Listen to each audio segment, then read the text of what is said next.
I need to tell you about Emilia Perez, perhaps the strangest film that I've seen this year. A combination of things that should not go together, but actually kind of works on one level that blew my mind. It stars Zoe Saldana and Carla Sofia Gascon, who is a trans, male to female trans person who plays the title character. Zoe Saldana plays Rita Mora Castro. She is an attorney. Now, how is she involved in this? This is one part thriller, one part musical, an experimental film involving a trans character, but being trans is really not a big part of the story. And let me explain. The story is this. Emilia Perez, as played by Carla Sofia Gascon, is a drug dealer in Mexico that has gotten in too deep. He is a cartel boss and a tough, grizzled drug dealer that wants to get out of the game with the intention of protecting his family, creating a new life, and going from this, very masculine looking Mexican man and becoming trans as a way to change his identity completely, become a woman, and be able to have a life outside of the world of the drug cartels. So he basically fakes his own death,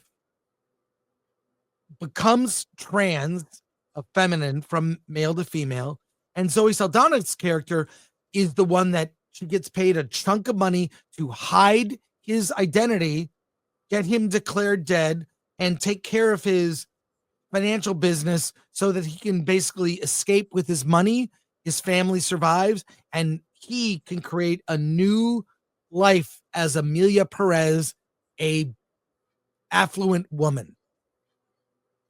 Years later, you're not going to believe this story. And then years later, Emilia Perez reconnects with his ex-wife and children as a woman who they don't recognize because the transition is so profoundly different than who he was as a very tough masculine drug dealer, and then gets involved in their lives. And it's like a weird tension that's part Mrs. Doubtfire if it were a thriller, where he's having discussions with his wife. His wife is now involved with another man. What happened maybe in their marriage that Emilia Perez did not know about, dealing with his children and the sadness of dealing with his kids. He can't say who he really is. And it's a musical. Now, if this sounds like the weirdest description for a movie you've ever heard, yeah, it is. It's directed by Jacques Audiard, and it is wild. I didn't quite love the musical aspect, didn't quite work for me. There's a whole musical number at the trans clinic that is bizarre, but it's not pushing some trans agenda. It's a way to tell the story where he basically fakes his own death, becomes a woman, and then reconnects with his loved ones. And Zoe Saldana's her character, Rita Castro, is caught in the middle as the attorney and who becomes a friend to Emilia. And it goes off the rails in the end. In the third act, I won't say what, but it becomes like a total crime thriller drama that is like you're on the edge of your seat. With music? With music. Okay. So look, it's like saying, hey, if you mix, it's like a salted caramel. On its face, you're like, well, why would I put salt on caramel? That's disgusting. Mm-hmm. But it works.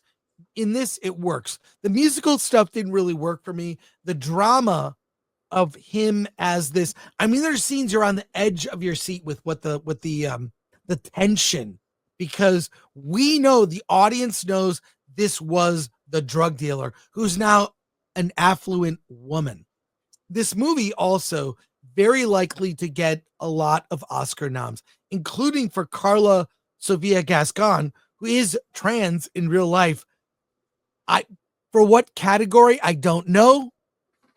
It's not for me to decide, but more than likely, you will see Carla Sofia Gascon nominated. I don't know for actress or actor, could go either way, but it is the most bizarre, wild, can't believe. Look, as much as I'm not going to give this a review as like the best movie of the year that I can recommend to everybody.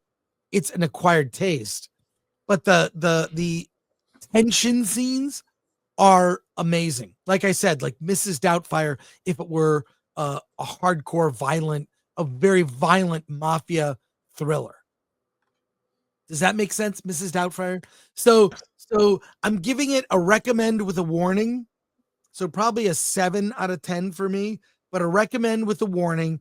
And watch this get a lot of attention around award season. So make of it what you will. But I will say, I got to give Carla Sofia Gascon kudos for pulling this off, especially because I didn't know this person was trans when I saw the movie.